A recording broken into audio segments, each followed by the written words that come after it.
이 시간 우리에게 주시는 하나님의 말씀을 찾겠습니다. 사도행전 17장 10절부터 15절까지의 말씀입니다. 신약 성경 217쪽에 있습니다. 사도행전 17장 10절부터 15절까지의 말씀.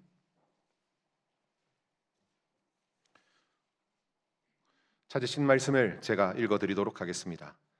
밤에 형제들이 곧 바울과 실라를 베레아로 보내니 그들이 이르러 유대인의 회당에 들어가니라.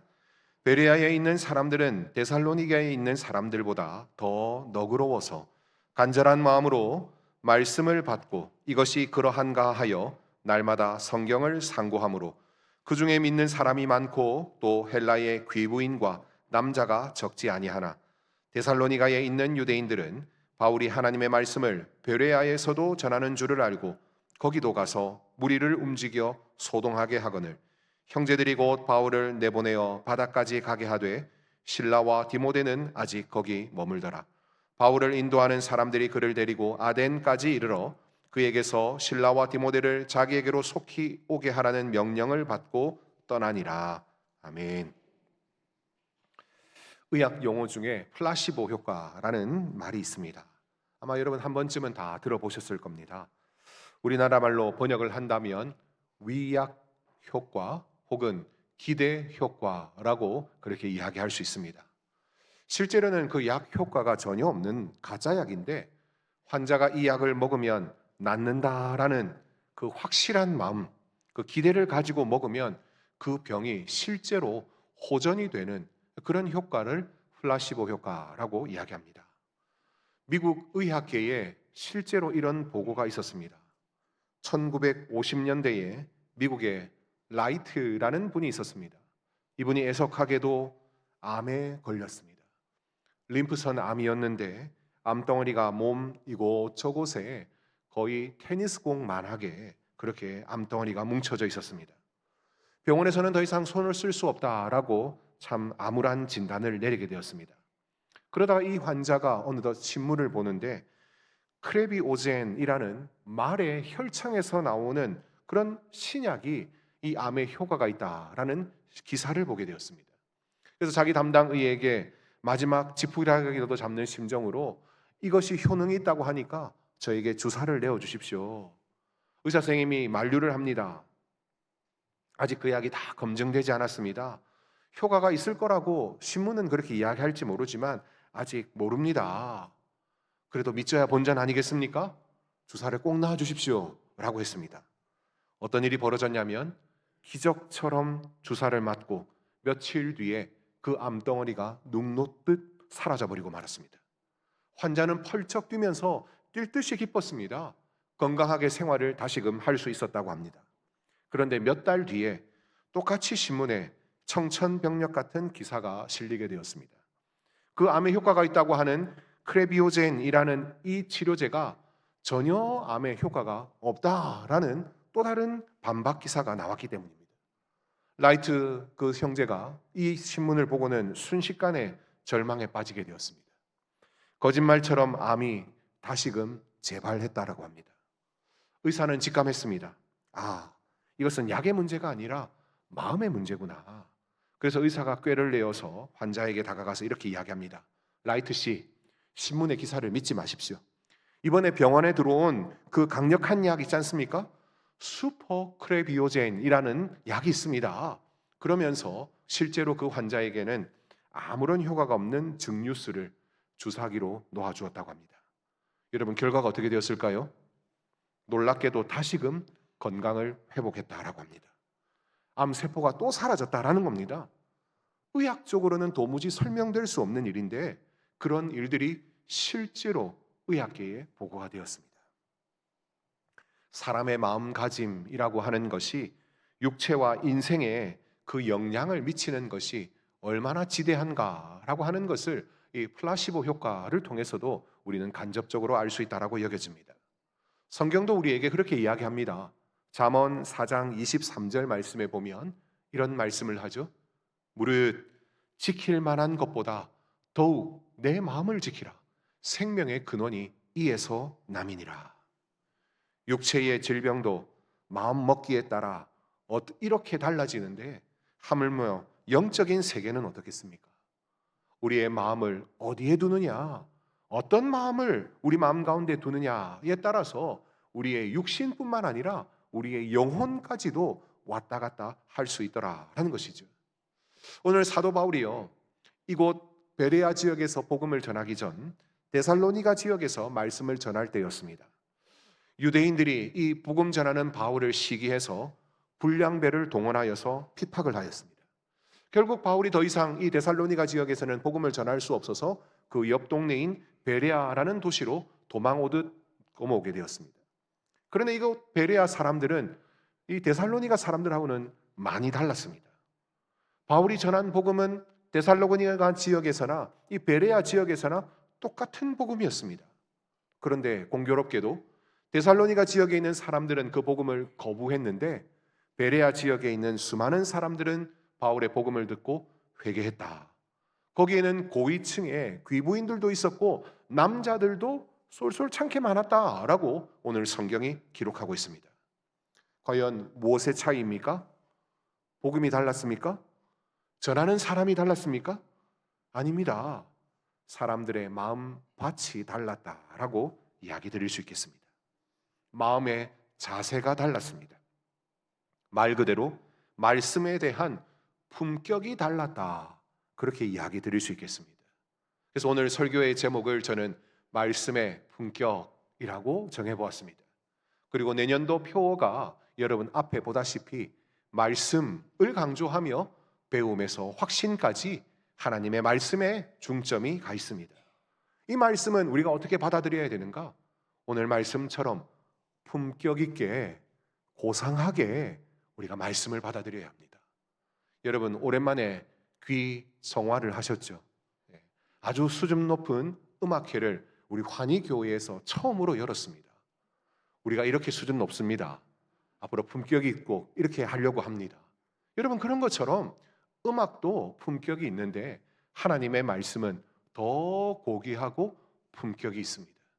말 그대로 이 품격 있는 말씀 우리 마음 가운데 받아들이기 위하여서 우리가 어떤 마음으로 이 말씀을 대해야 하겠습니까? 오늘 베레아 성도들이 이 말씀을 품격 있게 이렇게 대하고 있습니다. 첫 번째로 그들은 편견 없는 너그러운 마음으로 말 그대로 말씀을 받아들였습니다. 오늘 본문 11절 상반절에 보시면 이렇게 나오죠. 베레아에 있는 사람들은 데살로니가에 있는 사람들보다 더 너그러웠다. 너그럽다라고 그렇게 이야기합니다. 이전 성경에는 너그럽다라는 말을 신사적이다 그렇게 이야기했습니다. 신사는 품격이 있어야 하는 것이죠. 말 그대로 하나님의 말씀에 대하여서 베레아 사람들은 품격 있게 그 말씀을 너그럽게 받아들였다라는 겁니다. 원래 이 너그럽다라는 원래의 뜻은 가문이 좋다, 고상하다라는 뜻입니다. 그런데 또 다른 깊은 뜻은 편견으로부터 자유롭다라는 말이 이 너그럽다, 신사적이다라는 말의 본래의 뜻입니다. 편견으로부터 자유롭다라는 말은 말 그대로 오픈 마인드, 마음이 열렸다라는 것이죠. 그래서 실제로 영어 성경에는 이 신사적이다라는 말을 오픈 마인드드라고 그렇게 표현하기도 합니다. 마음이 열렸다라는 것이죠. 편견이 무엇입니까?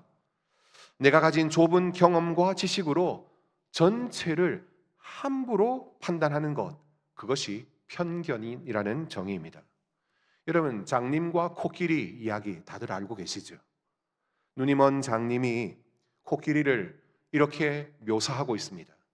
다리를 만진 사람은 코끼리가 마치 기둥과 같다. 코끼리는 기둥처럼 생겼다라고 이야기합니다. 코끼리의 배를 만진 사람은 아니다. 코끼리는 마치 큰 벽과 같다. 아주 큰 벽이다. 그렇게 묘사합니다. 한쪽에 있는 사람이 다 틀렸다라고 이야기합니다. 코끼리의 꼬리를 만지면서 아니 다 틀렸어. 코끼리는 마치 밧줄과 같아. 그렇게 이야기합니다. 다 맞는 이야기이기도 하지만 실은 틀린 이야기 아닙니까? 자기가 경험한 것이 전부라고 생각하고 그것이 마치 그것인 양 정의를 내린다면 그것이 곧 편견의 한 부분이더라라는 것입니다. 우리가 신앙생활 할 때에도 마찬가지입니다. 가장 경계해야 할 것은 이런 영적인 편견, 이것으로부터 우리가 아주 경계해야 되고 자유하고 탈출해야 합니다. 어떤 분들은 기도를 열심히 하는 분들에게 기도해봤자 소용없어. 내가 10년 동안 기도했는데 아무런 응답이 없더라. 그렇게 감히 이야기하는 분들이 있습니다.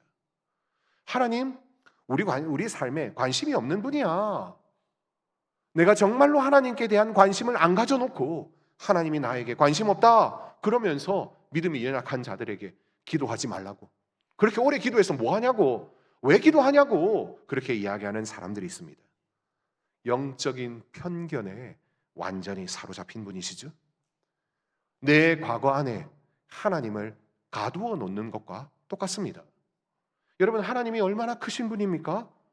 여러분 한번 상상해 보셨습니까? 어린아이들이 보는 과학책 중에 무엇이 세상에서 제일 클까요? 라는 동화책이 있습니다.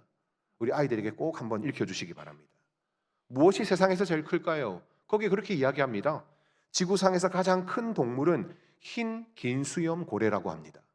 여러분, 그 고래는 길이가 무려 30m나 됩니다.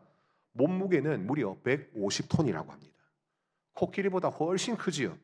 그런데 그 코끼리보다 큰 100마리를 합쳐 놓아도 에베레스트 산 앞에서는 작은 점에 불과할 뿐입니다. 그런데 그 큰 에베레스트 산을 100개를 쌓아 올린다고 한번 생각해 보십시오. 그러면 지구 전체의 크기에 비하면 사람 얼굴에 있는 여드름 한 조각 크기밖에 안 된다라고 합니다. 여러분, 이 거대한 지구도 태양 옆에 갖다 놓으면 얼마나 작은 줄 아십니까? 콩알만큼 작습니다. 태양이라는 거대한 것 앞에 지구라는 크기가 무려 130만 개나 들어간다라고 합니다. 태양이 엄청나게 크죠. 그런데 여러분, 우주에는요, 태양보다도 700배나 큰 안테레스라는 별이 있을 정도입니다. 그런데 이 안테레스도 은하계 안에서는 아주 작은 점에 불과합니다. 수억 개, 수조 개의 별들이 모인 것이 은하계 아닙니까? 그런데 그 은하계가 또 수조 개가 모인 것이 우주입니다. 그러면 여러분 한번 생각해 보십시오. 그 광활한 우주를 한마디 말씀으로 창조하신 하나님은 도대체 얼마나 크신 분입니까? 우리를 먼지라고 이야기하는데 먼지조차도 안 되는 존재인데, 그런 우리들을 위하여서 우리 하나님은 십자가의 은혜, 사랑의 은혜를 오늘도 우리에게 베풀어 주시고 있습니다. 그 하나님의 사랑이 얼마나 큰지요. 그 어마어마한 하나님을 우리가 한번 만나게 되면 그 하나님 앞에 꼬꾸라질 수밖에 없더라라는 것이죠. 베레아 사람들은 그런 열린 마음이 있었습니다. 누가 이런 이야기를 할 때에 내 편견으로 그 말을 받아들이지 않았습니다. 저 사람의 이야기 일리가 있다면 과연 하나님의 말씀이구나 라고 하면서 마음을 받아들였다라는 것입니다. 오늘도 우리 송구영신 예배에 예배하러 여러분들이 나오셨습니다. 제가 전하는 이 말씀을 보면서 그 설교 다 아는 내용이네, 내 상황은 목사님도 잘 모르시면서 또 뜬구름 잡는 이야기 하시네, 여러분 그렇게만 생각하고 편견의 벽을 치고 계신다면 오늘 이 시간 여러분의 그 편견의 모든 벽을 허무시는 시간 되시기를 바랍니다. 그 광대한 하나님, 그 광활한 하나님을 우리 마음 가운데 오픈 마인드로 받아들이시는 우리 모든 환희의 성도들 되시기를 주님의 이름으로 간절히 축원합니다. 오늘 이 말씀 품격 있게 받아들이기 위하여서 두 번째, 말씀의 품격은 어떤 마음입니까? 간절한 열정이 그 마음 가운데 있는 것입니다. 간절한 열정으로 하나님의 말씀을 받을 때에 그것이야말로 말씀에 대한 품격이 있다라고 이야기 드릴 수 있습니다.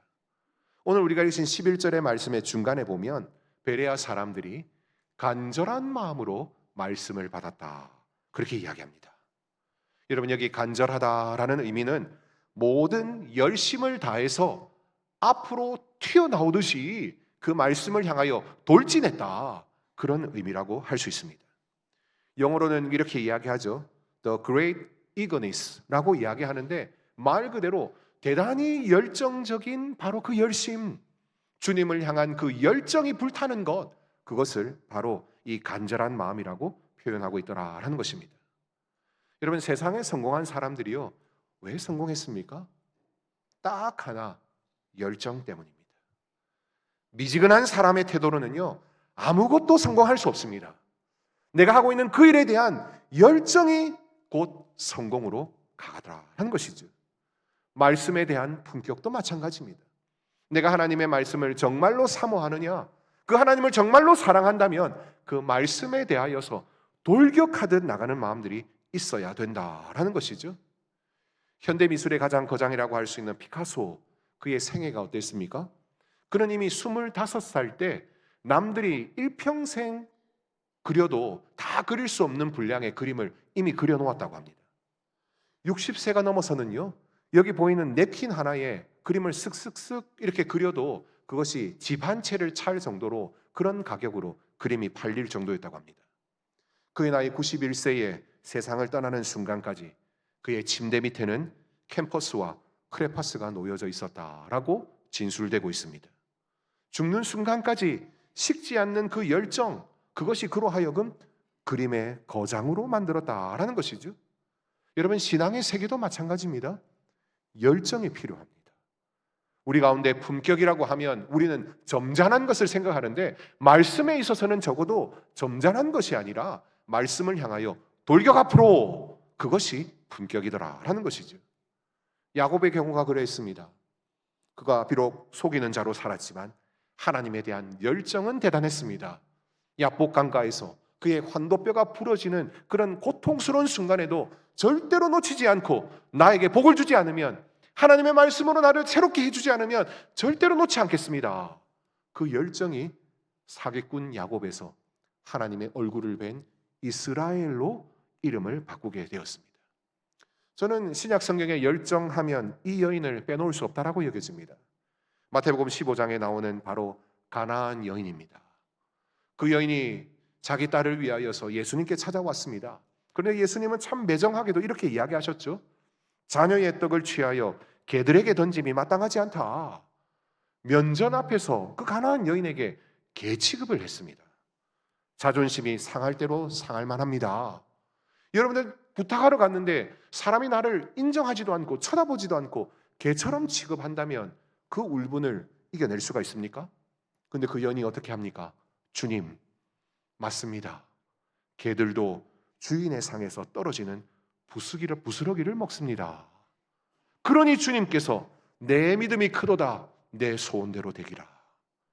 열정을 붙들었을 때에 주님께서 응답하셨습니다. 사랑하는 성도 여러분, 여러분 마음 가운데 이런 간절함이 혹시 있습니까? 하나님의 말씀을 향한 간절함이 여러분 마음 가운데 과연 있습니까? 올 한 해 새롭게 열려주실 2026년에 우리가 새롭게 우리 마음 가운데 회복해야 할 것은 다름 아닌 이 말씀에 대한 간절함이 있더라라는 것입니다. 오늘 베레아 사람들이 그런 말씀에 대한 품격을 가지고 있었습니다. 오늘 주시는 그 말씀이 나의 생명과 같다. 이 말씀 없이는 내가 한순간도 살 수 없다. 바로 그런 열정이 그들로 하여금 하나님 앞에 인정받는 신사적인 신앙인으로 세우게 됐다라는 사실입니다. 간절히 바랍니다. 오늘 이 자리에 오신 우리 모든 환희의 성도들은 다시금 말씀에 대한 열정으로 그 말씀 앞으로 돌격 앞으로 나아가시는 그 믿음의 해병대들이 다 되시기를 주님의 이름으로 간절히 축원합니다. 마지막 세 번째로, 말씀의 품격은 어떤 자세입니까? 오늘 말씀해 보니 성경을 깊이 연구하는 것, 그것이 품격 있는 말씀의 모습이다라고 이야기합니다. 오늘 11절 하반절 말씀에 이렇게 이야기하죠. 이것이 그러한가 하여 날마다 성경을 상고했다라고 이야기합니다. 상고라는 말이 좀 어렵습니다. 그 말을 좀 풀어 이야기하면 자세히 조사했다, 채로 걸렀다, 진실이 무엇인지를 파헤쳤다라는 말이 바로 상고했다라는 말입니다. 베레아 사람들은 아무리 바울이 전한다 하더라도 있는 그 자리에서 다 아멘으로 받지 않았습니다. 그 말씀을 마음에 품고 집에 돌아가서 성경을 읽어보고 비교해보면서 과연 바울이 전한 그 말씀이 성경 말씀에 부합한가, 맞는 이야기인가를 살펴보았다라는 것입니다. 채를 쳐서 곱게 갈아서 그것을 자세히 하나하나 살펴보았다라는 것이 바로 상고였다라는 것이죠. 다시 말해, 그들에 있어서 삶의 절대적 기준이 하나님의 말씀이었다라는 것입니다. 어떤 자매에 관한 이야기입니다. 젊은 시절에 선물로 책을 한 권 받았는데 앞부분을 조금 읽다가 너무 지겹고 재미없어가지고 그냥 책장에 툭 하고 던져두었습니다. 몇 달 뒤에 한 남자를 만나게 되었고 그 남자와 사랑에 빠지게 되었습니다. 그런데 그 남자가 알고 보니까 직업이 뭐였냐면 바로 그 책을 쓴 작가였습니다. 깜짝 놀랐습니다. 그 자매가 어떻게 했겠습니까? 집에 돌아와서는 얼른 그 책을 찾았죠. 먼지가 있는 그 책을 툭툭툭 털어가지고 첫 페이지부터 다시금 떨리는 마음으로 한자 한자 곱씹으며 책을 읽기 시작했습니다. 분명 이전에도 읽었습니다. 똑같은 글입니다. 하나도 변하지 않았습니다. 이전에는 잠이 올 정도로 지겨웠고 지루했는데 다시금 자기가 사귀는 남자친구가 이 책의 작가라는 것을 알고는 어떤 마음으로 읽었겠습니까? 연애 편지 읽듯이 읽었다고 합니다. 그 마음이 어떤 마음인지 다들 잘 모르시죠? 기억이 가물가물하시죠? 다시금 그 연애 편지를 꺼내어서 읽어보시기 바랍니다. 사람이 달라지면 글이 다르게 보이는 것입니다.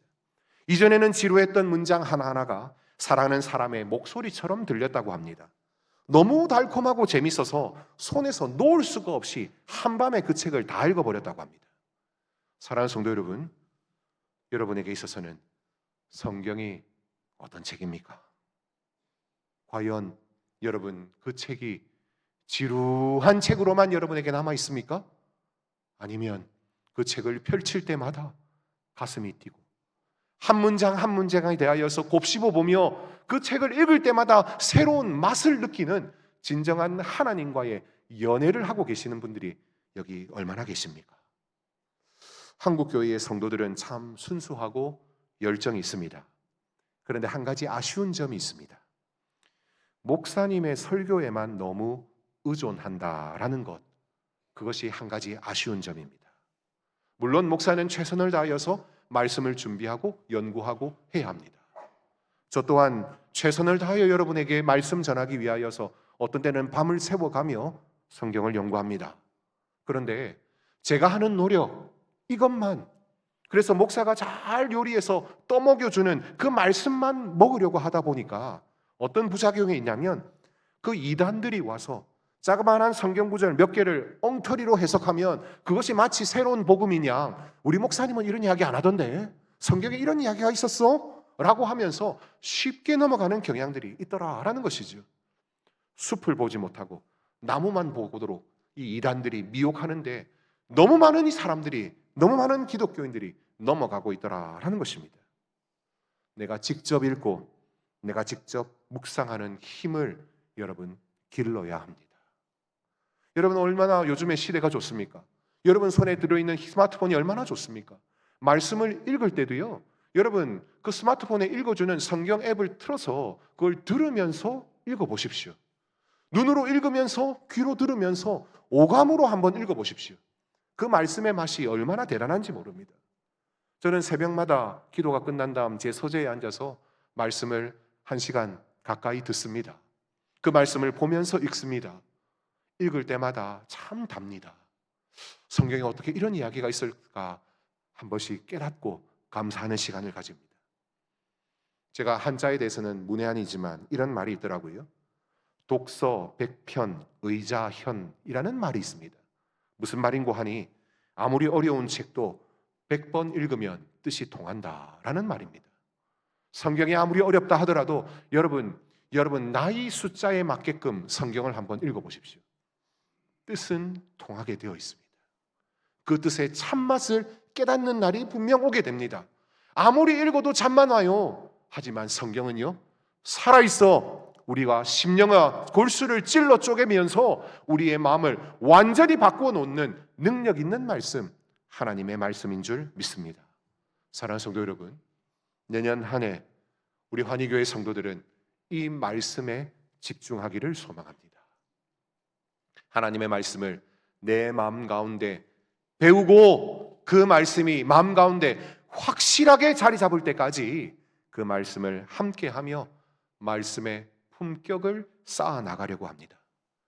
2026년 새해가 곧 밝을 것입니다. 우리는 어김없이 한 살을 더 먹을 것입니다. 단순히 주름의 살이 늘어나는 늙음이 아니라 우리의 영혼이 깊어지는 성숙함으로 나아가는 새로운 한 해가 되어야 하겠습니다. 세상은 점점 각박해집니다. 사람들은 점점 더 사나워집니다. 자기 생각만 옳다고 우기는 고집스러운 세상입니다. 쾌락만을 쫓아 질주하는 너무나도 가벼운 세상입니다. 이런 세상 한복판에서 우리는 교회를 다니는 성도로 살고 있습니다. 그 교회 가운데도 기쁨이 넘치는 환희 교회를 다니고 있습니다. 한 분 한 분이 오늘 말씀의 품격, 그 베레아 사람들처럼 말씀의 품격이 우리 마음 가운데 고귀한 삶으로 자리 잡을 수 있기를 간절히 소망합니다. 너그러운 마음, 오픈 마인드, 간절한 마음, 그 말씀을 향한 그 열정, 그 말씀을 어떠한가를 늘 상고하고 자세히 채를 썰어서 그것을 하나하나 곱씹어보는 말씀에 대한 그 품격이야말로 오늘날 우리에게 꼭 필요한 신앙의 모습이더라라는 것이죠. 올 한 해가 가기 전에 또 내년 한 해를 새롭게 시작하면서 여러분이 그 말씀의 맛을 한번 들여보십시오. 제가 장담하건대 2026년 12월 마지막 주일에는 우리가 분명 오늘보다는 훨씬 품격 있는 모습으로 달라져 있을 줄 믿습니다. 이런 말씀의 은혜가 여러분의 얼굴에 평안으로, 여러분의 인격에는 예수의 향기로, 여러분의 가정과 일터에서는 하나님의 지혜로 가득한 새로운 2026년을 맞이하시는 우리 모든 환희의 성도들 되시기를 주님의 이름으로 간절히 축원합니다. 한번 기도하겠습니다. 하나님 아버지 감사합니다. 2026년이라는 희망찬 새해를 우리에게 선물로 주시니 감사합니다. 불확실하고 어두운 세상이지만 오늘 주신 말씀을 나침판 삼아 나아가기를 원합니다.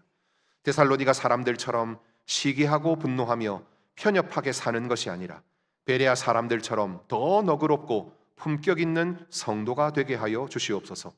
굳어진 우리의 마음의 밭을 기경하여 주시고 말씀에 대한 뜨거운 간절함을 회복시켜 주시옵소서.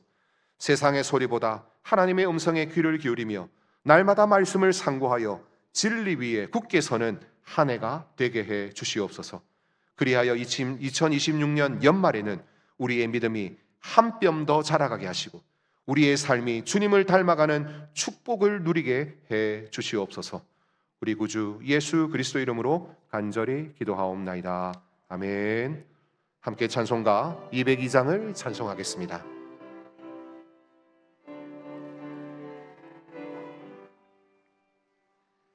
하나님 아버지 주신 책은 귀하고 중하신 말씀일세.